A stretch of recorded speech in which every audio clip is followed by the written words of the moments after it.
So where in the world are you, first of all, I guess? As we don't know where anyone is these days. I'm sorry, one more time. I said, where in the world are you today? I'm in Ibiza, so because I was in London and confinement was was going to start, so I have a house in Ibiza, so I thought it would be nicer to be in the nature than stuck in my apartment. How is the island doing, actually? Because I know I feel so bad over the summer. It's been such a shame that it's sort of had to come to a standstill. Well, look, actually, I'm very surprised because I never came during the winter, and it's really nice, really nice. The weather is not bad at all. Um, I thought it was going to be completely dead, and it's not. Yesterday, I went out a little bit in the city. It was just nice. It's nice. Are you hopeful that you'll be able to do your residency there next year? Do you think it's Yeah, that's my main thing. Really, I'm praying that it's gonna happen. You know, I would be so sad because I've been touring for 20 years, so I was like, it's actually not so terrible for me to take a little bit of time off, but now I'm starting to really, really miss it. And also, I'm making so much music, and my motivation, when I'm in the studio making music, is mainly to imagine myself playing the record. So now I have all this music that I need to play. or fingers crossed? And we're obviously here to talk about MTV. How are you going to get that party started at the weekend? Well, we pre-recorded it, right? And so I already know how amazing it looks because we recorded it and it was incredible. So I did a performance for my record Let's Love, and oh, sorry about this.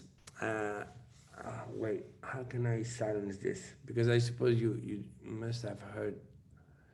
Because when I have emails, then Oh yeah, it's uh, so mine's the same. I never work out how to. I'm not sure how to do this. Let me see 1 second. I'm sorry. Okay, I don't want to waste time. I'll do it. Well, Okay, hopefully we'll be okay. I'm just gonna do it again. So, well, I had to pre-record the show. So of course I was missing the crowd, but I have to say that the performance, uh, the location where I recorded, it was so spectacular. Like I cannot wait for the world to see that because it's like really really exciting. I did Let's Love, my new single, and then later I did a DJ show, like a 1 hour show. That's pretty cool. I mean, I hear it's in a spa or something. I've got visions of you coming out of a hot tub and coming through a sauna. Uh, oh yeah, yeah. No, it's more like a palace, and we were going through the spa to go where I shoot, but the location is really spectacular. It's unbelievable, and like big MTV production, like drones everywhere. I don't even know how many cameras, and it's gonna look crazy. Cool. Yeah, you must have missed that kind of being able to do that kind of big production stuff over the last few months. Yeah, well, I did my own shows because I did two charities, one in Miami and one in New York that they actually went pretty amazing. We collected $1.5 million to help people with COVID and people that were in so much difficulties even to eat. But of course it's not the same. I did this with my own production. It looks really like nothing compared to the MTV production, so I'm super happy actually to have the opportunity to do that. And then you mentioned, you're gonna perform "Let's Love." Now that was a song you produced during lockdown, correct? Yes, absolutely. I this is a completely a lockdown song. I produced it. We wrote it with Sia. I texted her how I felt. At that time, I really felt like the world needs a happy, inspiring song. That would be about unity, about going through this together and not against each other.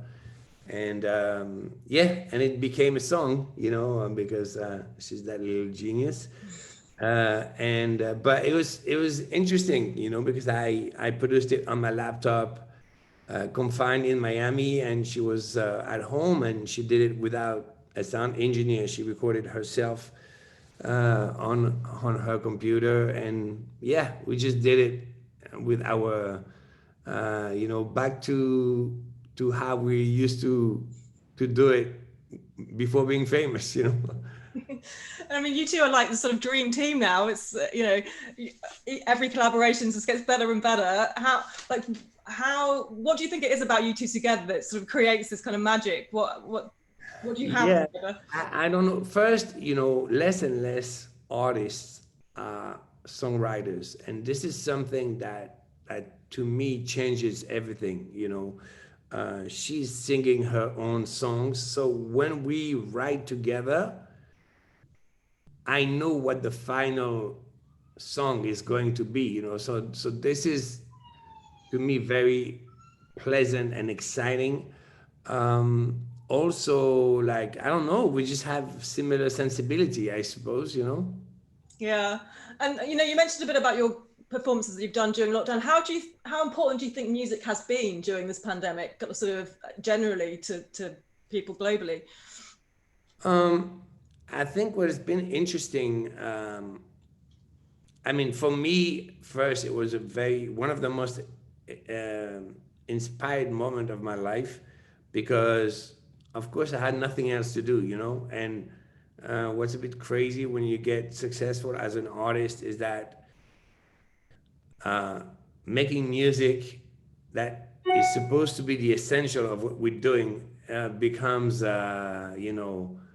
only 20% of your time, because everything else is touring, promotion, interviews, like campaigns. And so now I was back to only focusing on making music, which was absolutely amazing. And then what I thought was interesting is also the way people are consuming music, because people having to stay home made social media even more important in the way people are listening to music. And it was crazy to see how TikTok became huge in the way kids are listening to music. Yeah, it has it. And it's, I think it's just been really important for people in so many different ways to have music from like people singing on balconies and, like just that connection across the But world that, imagine it's completely nuts. Like the shows I've done during confinement for the charity, and this is something I did myself with my team. We did 50 million views on socials only. I mean, that's insane. This is like a major TV show, like a major global TV show. And so this is to say that it was really like a moment where, people were so bored at home that, social media became huge. yeah, totally. Now we're asking everyone this at the moment. Like we're all facing potentially a Christmas this year where we're all, we don't know what's going to happen. But do you have, excuse me, do you have like a sort of non-negotiable things that you are going to have to do this Christmas, regardless they're happening? Well, yeah, I have kids, so there's no way I'm not doing Christmas without my kid. I can't be without my kids during Christmas. So we're trying to think, it's gonna be very last minute, because we don't know anything. It's changing really every week. So now I'm away from my family, but definitely we'll be together. I'll find a way. Definitely. And then just last question, another thing we're asking everyone, it's a bit random, but if there was to be a biopic made of your life, who would you like to play you? Oh, you mean like if there was like a, A film made about you, yeah. who Ooh, that's a tricky question. What's the name of this actor that was so cool? Oh, who I really like, and he speaks really good French. Actually, the actor that is in Limitless. What's the name? What's his name? I'm gonna Google Wait, quickly. I can Google that. 1 second.